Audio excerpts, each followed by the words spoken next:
urduaudiobooks.com پر آپ سن رہے ہیں سیرت سرور عالم صلی اللہ علیہ وآلہ وسلم، جلد دوئم، تالیف مولانا سید ابو العلا مودودی، آواز وجیح احمد صدیقی، پروڈیوسر اظہر نیاز۔ باب ششم، حصہ 5، توحید کے تقاضے۔ توحید کو حق اور شرک کو ہر لحاظ سے باطل ثابت کرنے کے ساتھ قرآن میں یہ بھی کھول کھول کر بیان کر دیا گیا کہ اللہ وحدہ لا شریک کو رب اور معبود ماننے کے بعد لازم کیا آتا ہے؟ نمبر 1، اس سے لازم آتا ہے کہ اللہ کے سوا کسی کی عبادت اور پرستش نہ کی جائے۔ میں نے جن اور انسانوں کو کسی اور کی عبادت کے لیے نہیں بلکہ اس لیے پیدا کیا ہے کہ وہ صرف میری عبادت کریں۔ سورہ ذاریات آیت 56۔ نہ سورج کو سجدہ کرو نہ چاند کو، بلکہ اس اللہ کو سجدہ کرو جس نے انہیں پیدا کیا ہے، اگر فی الواقع تم اسی کی عبادت کرنے والے ہو۔ یہ آیت سجدہ ہے، اسے پڑھ کر سجدہ کر لیا جائے تو بہتر ہے۔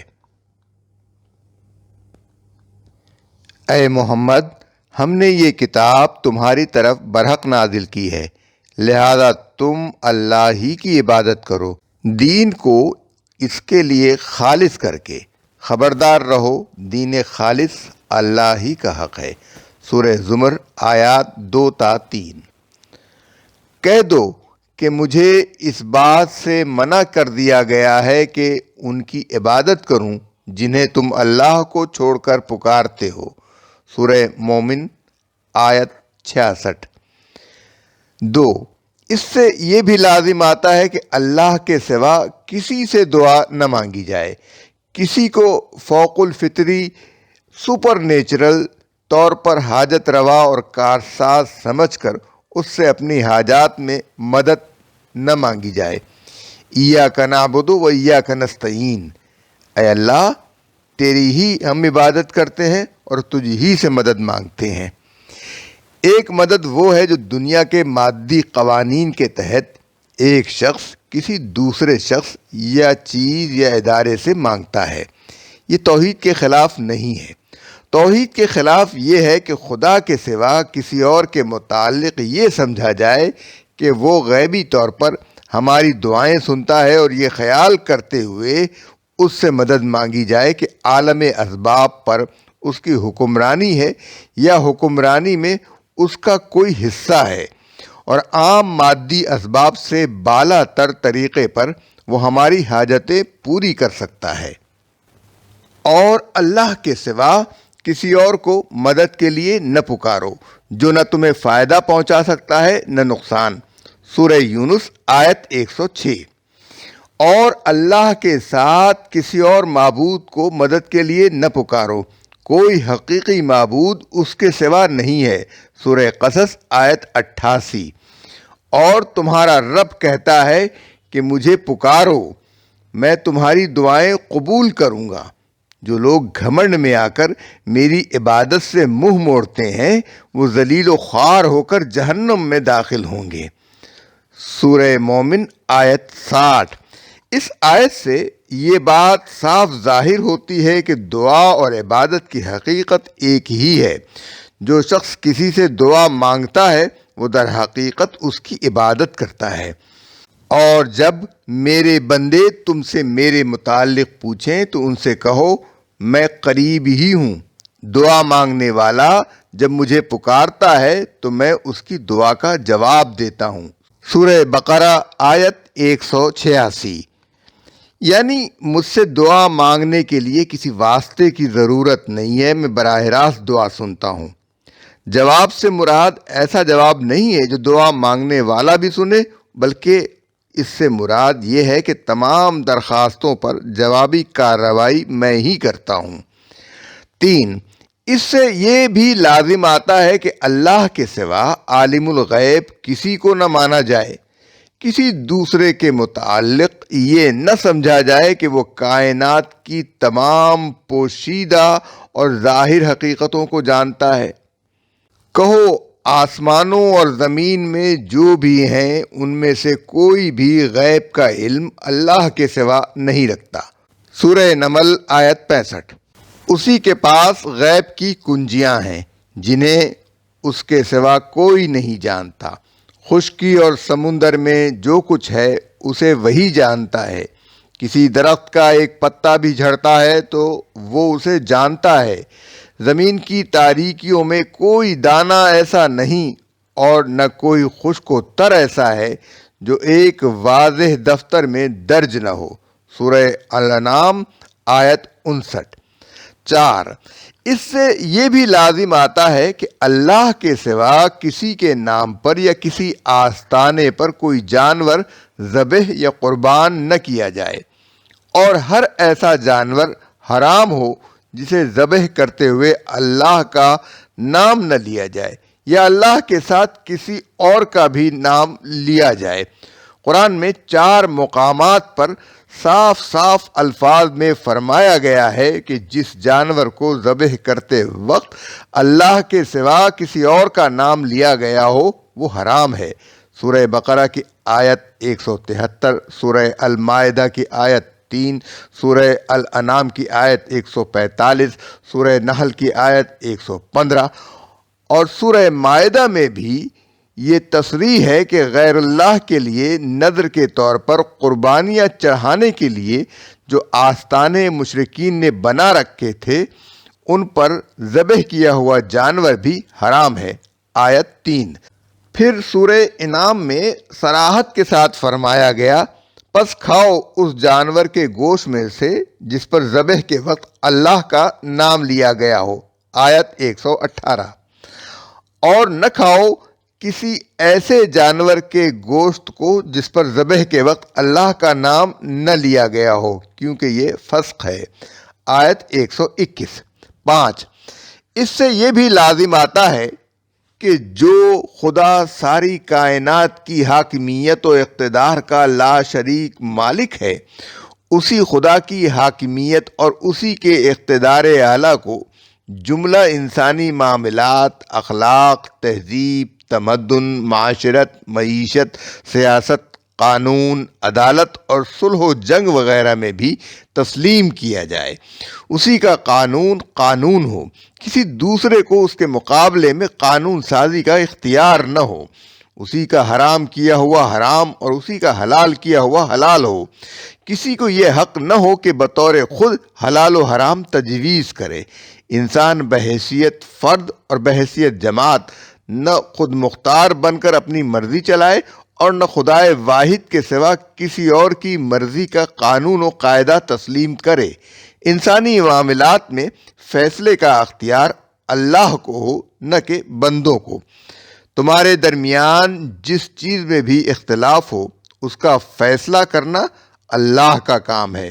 سورۃ الشورى آیت 10۔ کیا یہ لوگ کچھ ایسے شریک خدا رکھتے ہیں جنہوں نے ان کے لیے دین کی نوعیت رکھنے والی ایسی شریعت مقرر کر دی ہے جس کا اللہ نے اذن نہیں دیا ہے؟ سورہ شورى آیت 21۔ اس آیت کے الفاظ سے صاف ظاہر ہوتا ہے کہ یہاں شریکوں سے مراد وہ شریک نہیں ہیں جن سے لوگ دعائیں مانگتے ہیں، جن کی نظر و نیاز چڑھاتے ہیں، جن کے آگے پوجا پاٹ کے مراسم ادا کرتے ہیں، بلکہ لا محالہ ان سے مراد وہ انسان ہیں جن کو لوگوں نے شریک فی الحکم ٹھہرا لیا ہے، جن کے سکھائے ہوئے افکار و عقائد و نظریات اور فلسفوں پر لوگ ایمان لاتے ہیں، جن کی دی ہوئی قدروں کو مانتے ہیں، جن کے پیش کیے ہوئے اخلاقی اصولوں اور تہذیب و ثقافت کے معیاروں کو قبول کرتے ہیں، اور جن کے مقرر کیے ہوئے قوانین اور طریقوں اور رواجات کو اپنے مذہبی مراسم اور عبادات میں، اپنی شخصی زندگی میں، اپنی معاشرت میں، اپنے تمدن میں، اپنے کاروبار اور لین دین میں، اپنی عدالتوں میں اور اپنی سیاست اور حکومت میں اس طرح اختیار کرتے ہیں کہ گویا یہی وہ شریعت ہے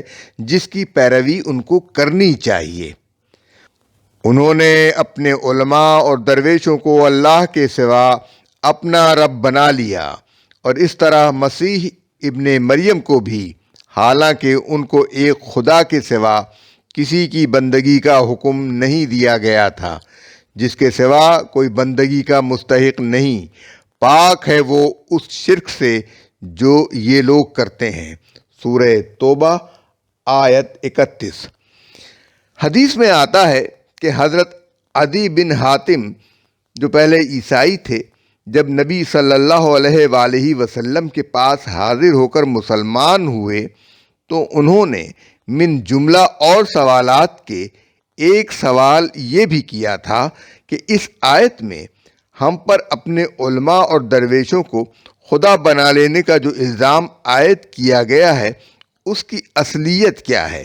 جواب میں حضور صلی اللہ علیہ وآلہ وسلم نے فرمایا، کیا یہ واقعہ نہیں ہے کہ جو کچھ وہ حرام قرار دیتے ہیں تم اسے حرام مان لیتے ہو، اور جو کچھ وہ حلال قرار دیتے ہیں اسے حلال مان لیتے ہو؟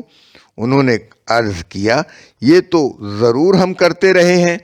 فرمایا، بس یہی ان کو خدا مان لینا ہے۔ اس سے معلوم ہوا کہ کتاب اللہ کی سند کے بغیر جو لوگ انسانی زندگی کے لیے جائز و ناجائز کی حدود مقرر کرتے ہیں وہ دراصل خدائی کے مقام پر بذوم خود متمکن ہوتے ہیں، اور جو ان کے اس حق شریعت سازی کو تسلیم کرتے ہیں وہ انہیں خدا بناتے ہیں۔ اے نبی، ان سے کہو، تم نے کبھی سوچا کہ جو سامان زیست اللہ نے تمہارے لیے نازل کیا تھا اس میں سے تم نے خود ہی کسی کو حرام اور کسی کو حلال ٹھہرا لیا؟ ان سے پوچھو، کیا اللہ نے تم کو اس کی اجازت دی تھی یا تم اللہ پر افترا کر رہے ہو؟ سورہ یونس آیت 59۔ اور یہ جو تمہاری زبانیں جھوٹے احکام لگاتی ہیں کہ یہ حلال ہے اور یہ حرام، تو اس طرح کے حکم لگا کر اللہ پر جھوٹ نہ باندھا کرو۔ جو لوگ اللہ پر جھوٹے افترا باندھتے ہیں وہ ہرگز فلاح نہیں پایا کرتے۔ سورہ نمل آیت 116۔ اور جو لوگ اللہ کے نازل کردہ قانون کے مطابق فیصلہ نہ کریں وہی کافر ہیں، وہی ظالم ہیں، وہی فاسق ہیں۔ سورہ مائدہ آیت 44، 45 اور 47۔ پھر تم نے دیکھا اس شخص کو جس نے اپنی خواہش نفس کو اپنا خدا بنا لیا، یعنی خود مختار بن گیا اور اپنے نفس کی بندگی کرنے لگا۔ سورہ جاثیہ آیت 23۔ اس طرح وہ توحید جس کی تعلیم رسول اللہ صلی اللہ علیہ وسلم پیش کر رہے تھے، اس کا تقاضا صرف یہی نہ تھا کہ لوگ خدائے واحد کے سوا کسی کی پرستش نہ کریں، کسی سے دعا نہ مانگیں، کسی کے لیے قربانیاں نہ کریں، بلکہ یہ بھی تھا کہ لوگ اپنے تمام رسمی اور رواجی قاعدوں اور تمام خود ساختہ یا دوسروں کے بنائے ہوئے قوانین اور ضوابط کو چھوڑ کر صرف ایک اللہ کو قانون دینے والا مانیں اور اسی کے دیے ہوئے قانون کی پیروی کریں۔ اس معاملے میں خود رسول اللہ صلی اللہ علیہ وآلہ وسلم کے لیے بھی کوئی استثناء نہ تھا۔ آپ کو بھی یہ حکم تھا کہ اللہ کے نازل کردہ قانون کا اتباع کریں اور اپنی مرضی سے خود کسی چیز کو حلال یا حرام نہ کر دیں۔ اے محمد، پیروی کرو اس چیز کی جو بذریعہ وحی تمہاری طرف تمہارے رب کی جانب سے بھیجی گئی ہے۔ اے نبی، تم کیوں اس چیز کو حرام کرتے ہو جو اللہ نے تمہارے لیے حلال کی ہے؟ سورہ تحریم آیت 1۔ یہ گویا ایک ہمہ گیر انقلاب کی دعوت تھی جو صرف مذہب ہی کو نہیں بلکہ پورے نظام زندگی کو بدل ڈالنا چاہتی تھی۔ اس سے مشرکین عرب میں تو کھلبلی مچنی ہی تھی، مگر خاص طور پر قریش کے مفاد پر اس کی جو شدید ضرب پڑتی تھی اس پر وہ تلملا اٹھے، کیونکہ خود ان کے قبیلے اور ان کے اپنے شہر سے اس دعوت کے اٹھنے میں ان کو اپنی صریح تباہی نظر آتی تھی۔ قریش کی مخالفت کی بڑی اور بنیادی وجہ قرآن مجید میں بیان کیا گیا ہے کہ قریش کے لوگوں کو رسول اللہ صلی اللہ علیہ وآلہ وسلم کی دعوت قبول کرنے میں جو خطرہ نظر آتا تھا وہ یہ تھا، وہ کہتے ہیں اگر ہم تمہارے ساتھ اس ہدایت کی پیروی اختیار کر لیں تو اپنی زمین سے اچک لیے جائیں گے۔ سورہ قصص آیت 57۔ اگر غور سے دیکھا جائے تو معلوم ہوتا ہے کہ قریش کے کفر و انکار کا سب سے اہم بنیادی سبب یہی تھا۔ اس بات کو ٹھیک ٹھیک سمجھنے کے لیے ہمیں دیکھنا چاہیے کہ تاریخی طور پر اس زمانے میں قریش کی پوزیشن کیا تھی جس پر ضرب پڑنے کا انہیں اندیشہ تھا۔ قریش کو ابتداً جس چیز نے عرب میں اہمیت دی وہ یہ تھی کہ ان کا حضرت اسماعیل علیہ السلام کی اولاد سے ہونا انساب عرب کی روح سے بالکل ثابت تھا، اور اس بنا پر ان کا خاندان عربوں کی نگاہ میں پیرزادوں کا خاندان تھا۔ پھر جب قصی بن کلاب کے حسن تدبیر سے یہ لوگ کعبہ کے متولی ہو گئے اور مکہ ان کا مسکن بن گیا تو ان کی اہمیت پہلے سے بہت زیادہ ہو گئی، اس لیے کہ اب وہ عرب کے سب سے بڑے تیرتھ کے مجاور تھے۔ مراد یہ ہے کہ قریش نے اللہ کے مقدس گھر کو ایک بت خانے اور تیرتھ کی شکل دے رکھی تھی۔ تمام قبائل عرب میں ان کو مذہبی پیشوائی کا مقام حاصل تھا، اور حج کی وجہ سے عرب کا کوئی قبیلہ ایسا نہ تھا جو ان سے تعلقات نہ رکھتا ہو۔ اس مرکزی حیثیت سے فائدہ اٹھا کر قریش نے بتدریج تجارتی ترقی شروع کی، اور خوش قسمتی سے روم و ایران کی سیاسی کشمکش نے ان کو بین الاقوامی تجارت میں ایک اہم مقام عطا کر دیا۔ اس زمانے میں روم و یونان اور مصر و شام کی جتنی تجارت بھی چین، ہندوستان، انڈونیشیا اور مشرقی افریقہ کے ساتھ تھی، اس کے سارے ناکے ایران نے روک دیے تھے۔ آخری راستہ بحر احمر کا رہ گیا تھا، سو یمن پر ایران کے قبضے نے اسے بھی روک دیا۔ اس کے بعد کوئی صورت اس تجارت کو جاری رکھنے کے لیے اس کے سوا نہیں رہ گئی تھی کہ عرب کے تاجر ایک طرف رومی مقبوضات کا مال بحر عرب اور خلیج فارس کی بندرگاہوں پر پہنچائیں، اور دوسری طرف انہی بندرگاہوں سے مشرقی اموال تجارت لے کر رومی مقبوضات میں پہنچیں۔ اس صورتحال نے مکہ کو بین الاقوامی تجارت کا ایک اہم مرکز بنا دیا۔ اس وقت قریشی تھے جنہیں اس کاروبار کا اجارہ حاصل تھا، لیکن عرب کی طوائف الملوکی کے ماحول میں یہ تجارتی نقل و حرکت اس کے بغیر نہ ہو سکتی تھی کہ تجارتی شاہراہیں جن قبائل کے علاقوں سے گزرتی ہیں ان کے ساتھ قریش کے گہرے تعلقات ہوں۔ سرداران قریش اس غرض کے لیے صرف اپنے مذہبی اثر پر اکتفا نہ کر سکتے تھے، اس کے لیے انہوں نے تمام قبائل کے ساتھ معاہدات کر رکھے تھے۔ تجارتی منافع میں سے بھی وہ ان کو حصہ دیتے تھے۔ شیوخ قبائل اور بااثر سرداروں کو تحائف و ہدایہ سے بھی خوش رکھتے تھے، اور سودی کاروبار کا بھی ایک جال انہوں نے پھیلا رکھا تھا جس میں قریب قریب تمام ہمسایہ قبائل کے تجار اور سردار جکڑے ہوئے تھے۔ ان حالات میں جب نبی صلی اللہ علیہ وآلہ وسلم کی دعوت توحید اٹھی تو دین آبائی کے تعصب سے بھی بڑھ کر جو چیز قریش کے لیے اس کے خلاف وجہ اشتعال بنی وہ یہ تھی کہ اس دعوت کی بدولت انہیں اپنا مفاد خطرے میں نظر آ رہا تھا۔ وہ یہ سمجھتے تھے کہ معقول دلائل اور حجتوں سے شرک و بت پرستی غلط اور توحید صحیح بھی ہو تو اس کو چھوڑنا اور اسے قبول کر لینا ہمارے لیے تباہ کن ہے۔ ایسا کرتے ہی تمام عرب ہمارے خلاف بھڑک اٹھے گا، ہمیں کعبہ کی تولیت سے بے دخل کر دیا جائے گا، بت پرست قبائل کے ساتھ ہمارے وہ تمام معاہدانہ تعلقات ختم ہو جائیں گے جن کی وجہ سے ہمارے تجارتی قافلے رات دن عرب کے مختلف حصوں سے گزرتے ہیں۔ اس طرح یہ دین ہمارے مذہبی رسوخ و اثر کا بھی خاتمہ کر دے گا اور ہماری معاشی خوشحالی کا بھی، بلکہ بعید نہیں کہ تمام قبائل عرب ہمیں سرے سے مکہ ہی چھوڑنے پر مجبور کر دیں۔ یہاں پہنچ کر دنیا پرستوں کی بے بصیرتی کا عجیب نقشہ انسان کے سامنے آتا ہے۔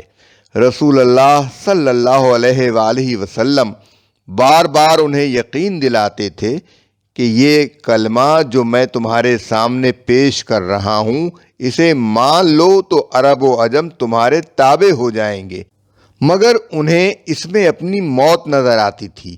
وہ سمجھتے تھے کہ جو دولت، اثر، رسوخ ہمیں آج حاصل ہے، یہ بھی اس دعوت کے ماننے سے ختم ہو جائے گا، کجا کہ عرب و عجم ہمارے تابع ہوں۔ ان کو اندیشہ تھا کہ یہ کلمہ قبول کرتے ہی ہم اس سرزمین میں ایسے بے یار و مددگار ہو جائیں گے کہ چیل کوے جس طرح گوشت اچک لے جاتے ہیں، اسی طرح ہم اس سرزمین سے اچک لیے جائیں گے اور ہمارا کہیں ٹھکانہ نہ رہے گا۔ ان کی کوتاہ نظری وہ وقت نہ دیکھ سکتی تھی جب چند ہی سال بعد تمام عرب محمد صلی اللہ علیہ وآلہ وسلم کے ماتحت ایک مرکزی سلطنت کا تابع فرمان ہونے والا تھا۔ پھر اسی نسل کی زندگی میں ایران، عراق، شام، مصر سب ایک ایک کر کے اس سلطنت کے زیر نگیں ہو جانے والے تھے، اور اس قول پر ایک صدی گزرنے سے بھی پہلے قریش ہی کے خلفاء سندھ سے لے کر اسپین تک اور قفقاز سے لے کر یمن کے سواحل تک دنیا کے ایک بہت بڑے حصے پر حکمرانی کرنے والے تھے۔ ان کے اس عذر پر قرآن کا جواب، قرآن مجید میں ان کے اس عذر کا جو مفصل جواب اسی سورہ قصص میں دیا گیا، اسے دیکھیے، وہ کتنا اثر انگیز تھا۔ فرمایا، کیا یہ واقعہ نہیں ہے کہ ہم نے ایک پرامن حرم کو ان کے لیے ایک جائے قیام بنا دیا، جس کی طرف ہر طرح کے ثمرات کھنچے چلے آتے ہیں ہماری طرف سے رزق کے طور پر، مگر ان میں سے اکثر لوگ جانتے نہیں ہیں۔ سورہ قصص آیت 57۔ یہ اللہ تعالیٰ کی طرف سے ان کے عذر کا پہلا جواب ہے۔ اس کا مطلب یہ ہے کہ یہ حرم، جس کے امن و امان اور جس کی مرکزیت کی بدولت آج تم اس قابل ہوئے ہو کہ دنیا بھر کا مال تجارت اس وادی غیر ذی زرع میں چلا آ رہا ہے، کیا اس کو یہ امن اور یہ مرکزیت کا مقام تمہاری کسی تدبیر نے دیا ہے؟ 2500 برس پہلے چٹیل پہاڑوں کے درمیان اس بے آب و گیاہ وادی میں ایک اللہ کا بندہ اپنی بیوی اور ایک شیر خوار بچے کو لے کر آیا تھا۔ اس نے یہاں پتھروں پر پتھر رکھ کر ایک حجرہ تعمیر کر دیا اور پکار دیا کہ اللہ نے اسے حرم بنایا ہے، آؤ اس گھر کی طرف اور اس کا طواف کرو۔ اب یہ اللہ کی دی ہوئی برکت نہیں تو اور کیا ہے کہ 25 صدیوں سے یہ جگہ عرب کا مرکز بنی ہوئی ہے۔ سخت بدامنی کے ماحول میں ملک کا صرف یہی گوشہ ایسا ہے جہاں امن میسر ہے۔ اس کو عرب کا بچہ بچہ احترام کی نگاہ سے دیکھتا ہے، اور ہر سال ہزارہا انسان اس کے طواف کے لیے چلے آتے ہیں۔ اسی نعمت کا ثمرہ تو ہے کہ تم عرب کے سردار بنے ہوئے ہو، اور دنیا کی تجارت کا ایک بڑا حصہ تمہارے قبضے میں ہے۔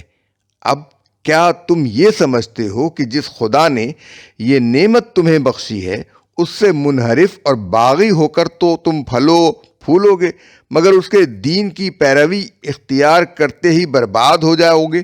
پھر فرمایا، اور کتنی ہی بستیاں ہم تباہ کر چکے ہیں جن کے لوگ اپنی معیشت پر اترا گئے تھے، سو دیکھ لو وہ ان کے مسکن پڑے ہوئے ہیں جن میں ان کے بعد کم ہی ایسا کوئی بسا ہے، آخر کار ہم ہی وارث ہو کر رہے۔ سورہ قصص آیت 58۔ یہ ان کے عذر کا دوسرا جواب ہے۔ اس کا مطلب یہ ہے کہ جس مال و دولت اور خوشحالی پر تم اترائے ہوئے ہو اور جس کے کھوئے جانے کے خطرے سے تم باطل پر جمنا اور حق سے منہ موڑنا چاہتے ہو، یہی چیز کبھی عاد اور سمود اور سبا اور مدین اور قوم لوط کے لوگوں کو بھی حاصل تھی۔ پھر کیا یہ چیز ان کو تباہی سے بچا سکی؟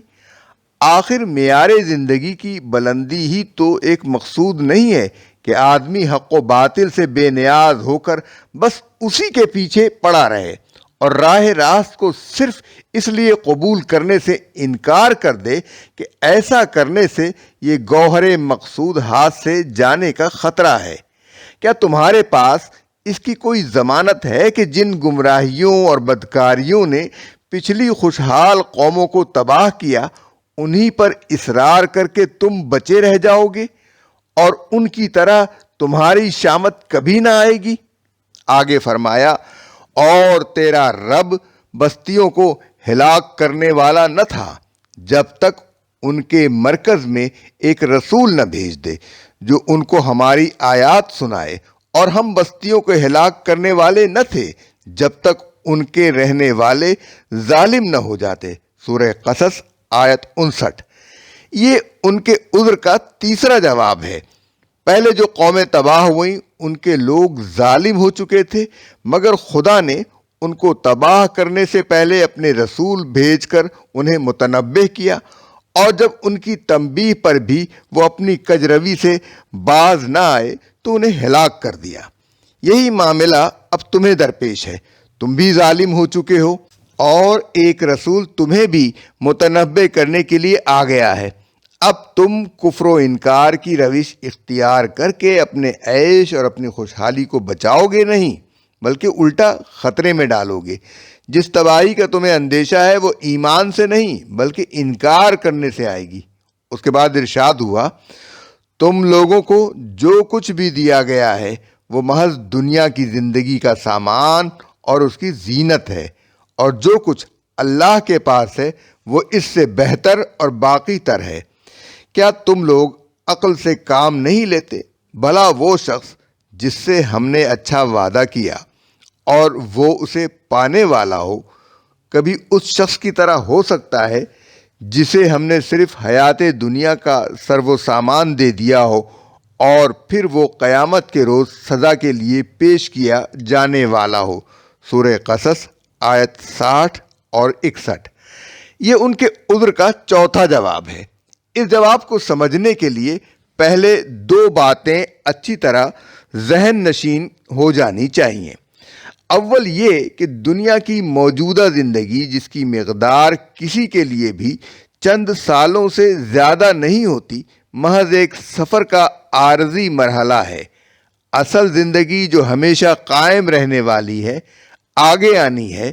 موجودہ عارضی زندگی میں انسان خواہ کتنا ہی سر و سامان جمع کر لے اور چند سال کیسے ہی عیش کے ساتھ بسر کر لے، بہرحال اسے ختم ہونا ہے، اور یہاں کا سب سر و سامان آدمی کو یوں ہی چھوڑ کر اٹھ جانا ہے۔ اس عیش کے مقابلے میں ایک عقل مند اس کو ترجیح دے گا کہ یہاں چند سال مصیبتیں بھگت لے، مگر وہ یہاں سے بھلائیاں کما کر لے جائے جو بعد کی دائمی زندگی میں اس کے لیے ہمیشگی کا موجب بنے۔ دوسری بات یہ ہے کہ اللہ کا دین انسان سے یہ مطالبہ نہیں کرتا کہ وہ اس دنیا کی متاع حیات سے استفادہ نہ کرے اور اس کی زینت کو خام خواہ لات ہی مار دے۔ اس کا مطالبہ صرف یہ ہے کہ دنیا پر آخرت کو ترجیح دے، کیونکہ دنیا فانی ہے اور آخرت باقی، اور دنیا کا عیش کمتر ہے اور آخرت کا عیش بہتر۔ اس لیے دنیا کی وہ متاع اور زینت تو آدمی کو ضرور حاصل کرنی چاہیے جو آخرت کی باقی رہنے والی زندگی میں سرخرو کرے، یا کم از کم یہ کہ اسے وہاں کے ابدی خسارے میں مبتلا نہ کرے۔ لیکن جہاں معاملہ مقابلے کا آ پڑے، یعنی دنیا کی کامیابی اور آخرت کی کامیابی ایک دوسرے کی ضد ہو جائیں، وہاں دین حق کا مطالبہ انسان سے یہ ہے، اور یہی عقل سلیم کا مطالبہ بھی ہے، کہ آدمی دنیا کو آخرت پر قربان کر دے اور اس دنیا کی عارضی متاع و زینت کی خاطر وہ راہ ہرگز اختیار نہ کرے جس سے ہمیشہ کے لیے اس کی عاقبت خراب ہوتی ہو۔ ان دو باتوں کو نگاہ میں رکھ کر دیکھیے کہ اللہ اوپر کے فقروں میں کفار مکہ سے کیا فرما رہا ہے۔ وہ یہ نہیں فرماتا کہ تم اپنی تجارت لپیٹ دو، اپنے کاروبار ختم کر دو اور ہمارے پیغمبر کو مان کر فقیر ہو جاؤ، بلکہ وہ فرماتا ہے کہ یہ دنیا کی دولت جس پر تم ریجھے ہوئے ہو بہت تھوڑی دولت ہے اور بہت تھوڑے دنوں کے لیے، تم اس کا فائدہ اس حیات دنیا میں اٹھا سکتے ہو۔ اس کے برعکس اللہ کے ہاں جو کچھ ہے وہ اس کی نسبت کم و کیف، کوانٹٹی اور کوالٹی میں بھی بہتر ہے اور ہمیشہ باقی رہنے والا بھی ہے۔ اس لیے تم سخت حماقت کرو گے اگر اس عارضی زندگی کی محدود نعمتوں سے متمتع ہونے کی خاطر وہ روش اختیار کرو جس کا نتیجہ آخرت کے دائمی خسارے کی شکل میں تمہیں بھگتنا پڑے۔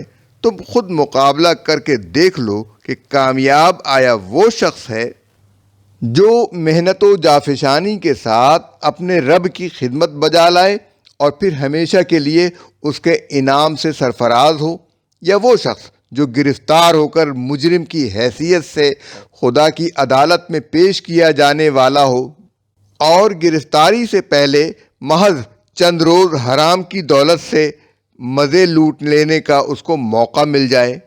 آخر میں فرمایا، اور بھول نہ جائیں یہ لوگ اس دن کو جب کہ وہ ان کو پکارے گا، کہاں ہے میرے وہ شریک جن کا تم گمان رکھتے تھے۔